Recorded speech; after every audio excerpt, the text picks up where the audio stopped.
Hello students, हमने पिछले lecture में अपने कारा के बारे में डिटेल में वेजिटेटिव स्ट्रक्चर, उसकी कायिक संरचना के बारे में डिटेल में पढ़ा। अब हम लेते हैं उसका जनन क्रिया या रिप्रोडक्शन किस प्रकार की होती है। तो प्रजनन इसके अंदर दो प्रकार से मुख्यतः पाया जाता है, वेजिटेटिव और सेक्सुअल मेथड। वेजिटेटिव या कायिक जनन जो है वो एमाइलम स्टार्स, बल्बिल्स, प्रोटोनिमा, इनसे होता है।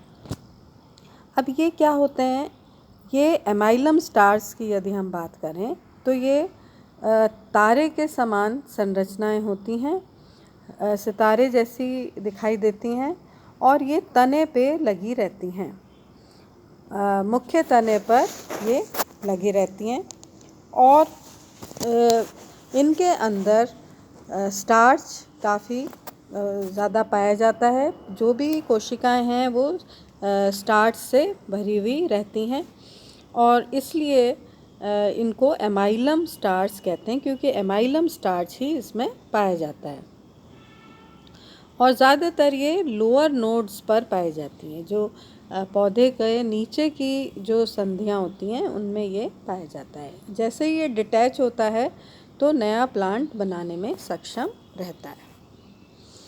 अब दूसरे प्रकार का है, जैसे वेजिटेटिव रिप्रोडक्शन जो है वो बल्बिल्स के द्वारा होता है।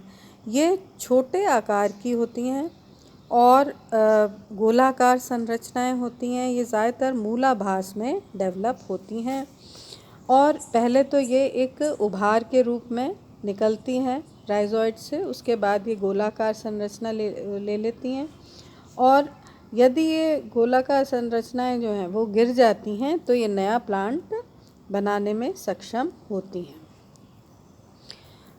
इसी प्रकार जो तीसरा है ये सेकेंडरी प्रोटोनिमा, जिसको द्वितीयक प्राथमिक तंतु भी कहते हैं। ये भी नोड्स या राइजोइड दोनों में ही ये निकल सकता है और इसके भी प्रोटोनिमा जैसी संरचना होती है। प्रोटोनिमा क्या चीज़ होती है?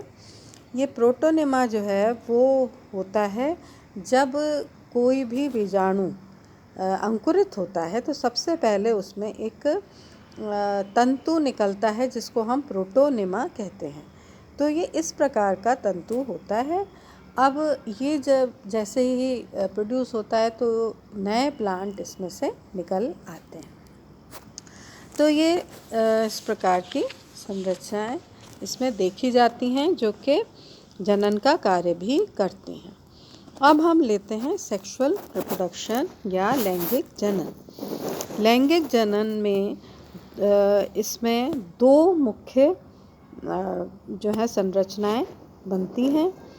पहली जो है वो है ऊगोनियम और दूसरा है ऊगोनियम जो है उसको हम कहते हैं न्यूक्यूल, और जो एंथ्रीडियम है वो इसके अंदर ग्लोब्यूल में पाया जाता है।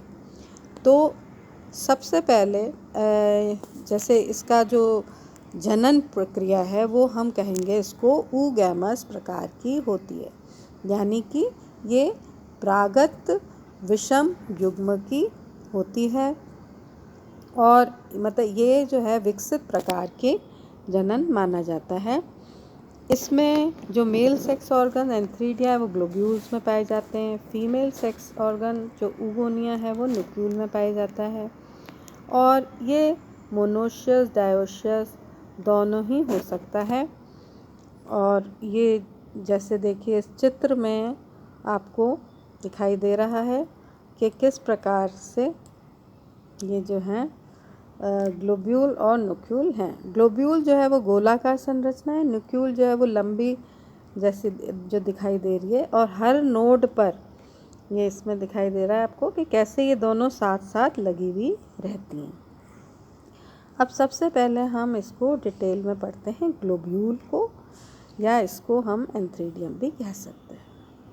अब ग्लोब्यूल जो है वो लाल रंग का या काले रंग का हो जाता है बाद में और ये गोलाकार संरचना है, स्टॉक या पेडिसल के ऊपर लगा हुआ दिखाई देता है। इसके अंदर बाहर की जो सबसे लेयर है वो है इसमें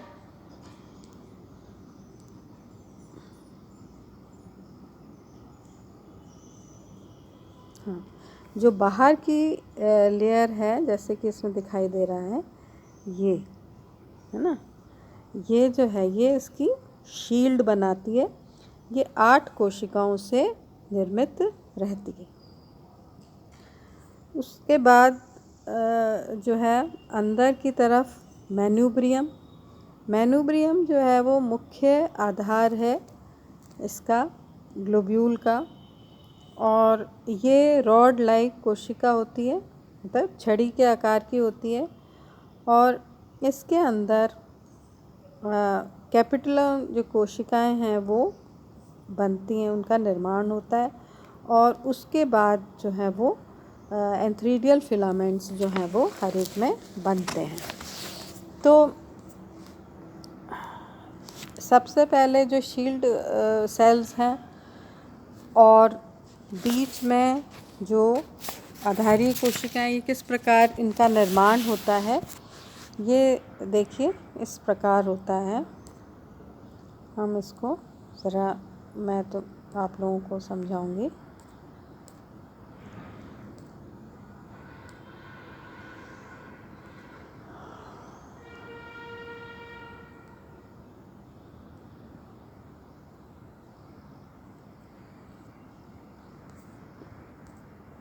ये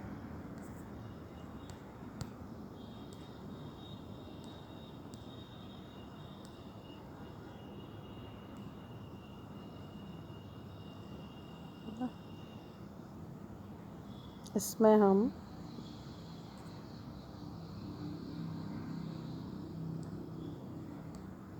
देखिए इस प्रकार की संरचना है ये, कि सबसे पहले एक जो है इनिशियल बनता है, उसको हम न्यूक्लियल इनिशियल कहते हैं।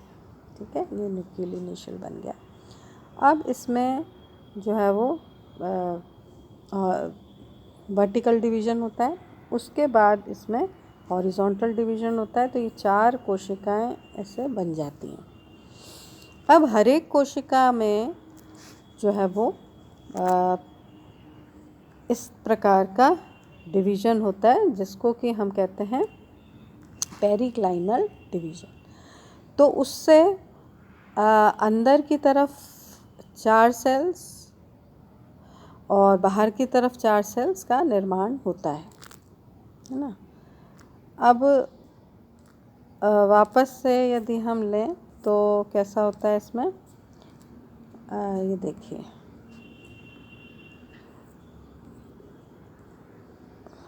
तो फिर से इसको लेते हैं।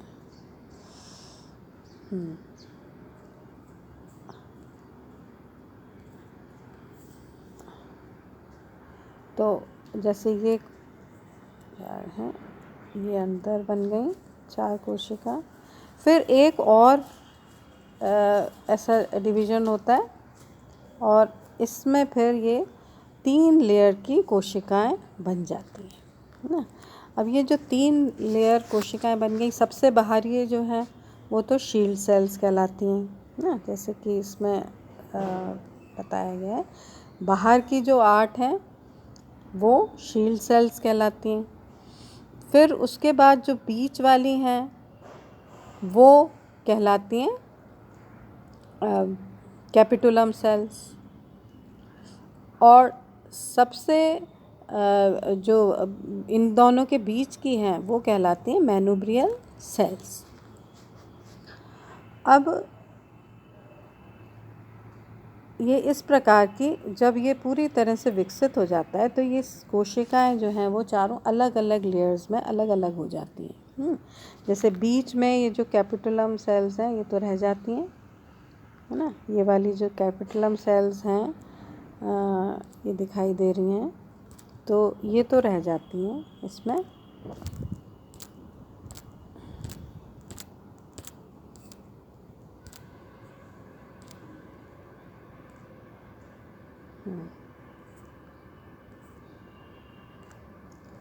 और उसके बाद ये जो मैन्यूब्रियल सेल्स हैं ये लंबी हो जाती हैं और इसका आधार बनाती हैं, यानी कि एक तरह से दीवार सी बना देती हैं जिसमें कि बीच में एक कैविटी बन जाती है और बाहर की जो है वो 8 जो है वो शील्ड सेल्स रह जाती हैं। अब क्या होता है कि जब ये बीच की जो स्थान है उसमें जो कैपिटुलम सेल्स है वो और हर एक कोशिका 2-2 सेल्स बनाती है, उसको सेकेंडरी कैपिटुलम सेल्स कहते हैं। और ये जो सेकेंडरी कैपिटुलम सेल्स हैं हर एक में फिर वापस 2 जो हैं वो एंथ्रीडियल फिलामेंट्स का निर्माण होता है। ये इस प्रकार जैसे इसमें दिखाई दे रहा है चित्र में कि कैसे ये एक बाहर की तरफ शील्ड सेल है, ये मैन्यूब्रियल सेल है जो एक पिलर की जैसे लग रही है, और इसमें जो primary capitulum cells, secondary capitulum, और उसमें सेकेंडरी कैपिटुलम सेल्स में ये एंथ्रीडियल फिलामेंट्स बन रहे हैं। अब ये सब जो है वो इसका मतलब 8 अंदर कोष्ठ होते हैं और 8 कोष में बहुत सारे जो ये एंथ्रीडियल फिलामेंट्स हैं उनका निर्माण होता है और हर एक फिर कोशिका से जो है वो एक एंथ्रीडियल फिलामेंट एंथ्रोजॉइड निकलता है। ये एंथ्रोजॉइड जो है वो इस प्रकार का होता है, कॉइल स्ट्रक्चर होता है जिसमें कि 2 फ्लैजिला होते हैं। तो ये हमने देखा कि ये तो हुआ हमने मेल जो रिप्रोडक्टिव ऑर्गन है एंथ्रोजॉइड, उसका निर्माण। अब हम लेते हैं oogonia या नुक्यूल। तो oogonia या नुक्यूल जो है ये अंडाकार संरचना होती है, मैक्रोस्कोपिक होती है, दोनों ही बिल्कुल तने के ऊपर लगे हुए दिखाई देते हैं। ये भी कोशिका न्यूक्यूल प्रारंभिका या इनिशियल से उत्पन्न होती है और इसमें जो है वो न्यूक्यूल ज़्यादातर ग्लोब्यूल के ऊपर पाया जाता है। इसमें ट्यूब सेल्स, कोरोना सेल्स और एग सेल ये पाई जाती है और एग सेल जो है वो फूड मटेरियल को स्टोर करके रखती है। अब हम इसके किस प्रकार से ये डेवलप होता है वो भी हम देखते हैं। तो सबसे पहले इसमें एक इनिशियल बना, इनिशियल के बाद इसमें एक वर्टिकल डिवीज़न हुआ। अब इस वर्टिकल डिवीज़न में कई जो है वो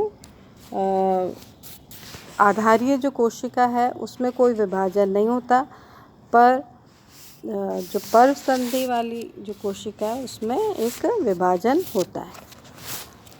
तो जो ये संरचना बनती है तो अंडदानी जो है नोड के ऊपर एक छोटे वृंत के ऊपर न्यूक्यूल का निर्माण होता है।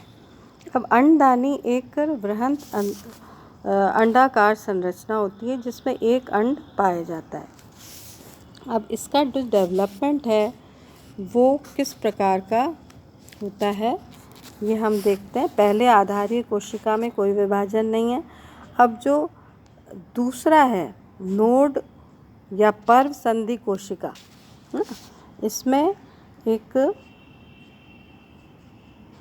जैसे ये है, ये इनिशियल से पहले एक कोशिका बनी, इसको नोड सेल कहते हैं और ये ऊपर वाली जो है ये ट्यूब सेल्स कहलाती हैं, है ना। अब जो नोड सेल है या पर्व संधि जो कोशिका है उसमें विभाजन होता है और उससे जो है वो 4 कोशिका बन जाती हैं। 8 कोशिकाओं का निर्माण होता है और 8 कोशिकाएं जो हैं वो ऊपर इस प्रकार से इसको इसके चारों तरफ बन जाती हैं। तो ये जो सबसे ऊपर ये वाली जो कोशिका है ये oogonia रहती है और ये जो नोडल कोशिकाएं लंबी हो जाती हैं और इसको पूरा कवर कर लेती हैं और न्यूक्यूल का संरचना को जो है वो बनाती हैं। जब ये पूरी तरीके से बन जाता है, विकसित हो जाता है, तब इसके अंदर फर्टिलाइजेशन होता है और जो एंथ्रोजॉइड्स हैं, जो पुमणु हैं, वो फर्टिलाइज़ करते हैं। एक ही ओगोनियम को कर पाता है और उससे जो है वो डिप्लॉयड न्यूक्लियस बनता है, जिसको हम ज़ाइगोट कहते हैं। ये जो है वो जो भी सामान्य जब अवस्था आती है तभी ये विकसित होता है, वरना ये स्पोर बना लेता है। क्योंकि ज़्यादातर हमने यही देखा है कि जो भी सेक्सुअल रिप्रोडक्शन है एल्गी के अंदर तभी होता है जब विषम परिस्थितियाँ होती हैं।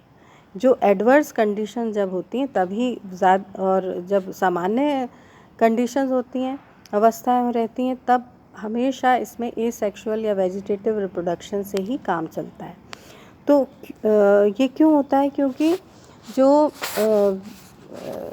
सेक्सुअल रिप्रोडक्शन है उसमें जो संरचना बनती है, जैसे इसके अंदर ऊस्पोर बनेगा तो ऊस्पोर जो है वो बहुत ही सख्त, उसका जो कवरिंग है, जो आवरण है वो बहुत सख्त होता है और जो भी प्रतिकूल परिस्थितियां हैं उसको वो झेल पाता है। और जैसे ही अनुकूल परिस्थिति आएगी, तो अनुकूल परिस्थिति क्या है? जैसे कि टेम्परेचर सही है और जो पानी है वो अवेलेबल है, जब तो फिर ये वापस से जर्मिनेट होकर नया पौधा बना लेता है। तो जैसे ये है, ये ऊस्पोर जो है वो दिखाई दे रहा है इधर, और जैसे ही अनुकूल परिस्थिति मिली तब इसके अंदर का जो न्यूक्लियस है ये, क्योंकि निषेचन के द्वारा बना है तो ये द्विगुणित है। अब इसमें सबसे पहले जो है वो मियोसिस होगा, अर्धसूत्री विभाजन होगा। 3 जो कोशिकाएं हैं वो लुप्त हो जाएंगी, केवल एक सक्रिय रहेगी और वो फिर मल्टीप्लाई करके नया पौधा बना लेती है। तो इस प्रकार इसका जर्मिनेशन जो है वो होता है। तो ये हमने इसका कारा की लाइफ साइकिल, जीवन चक्र के बारे में पढ़ा।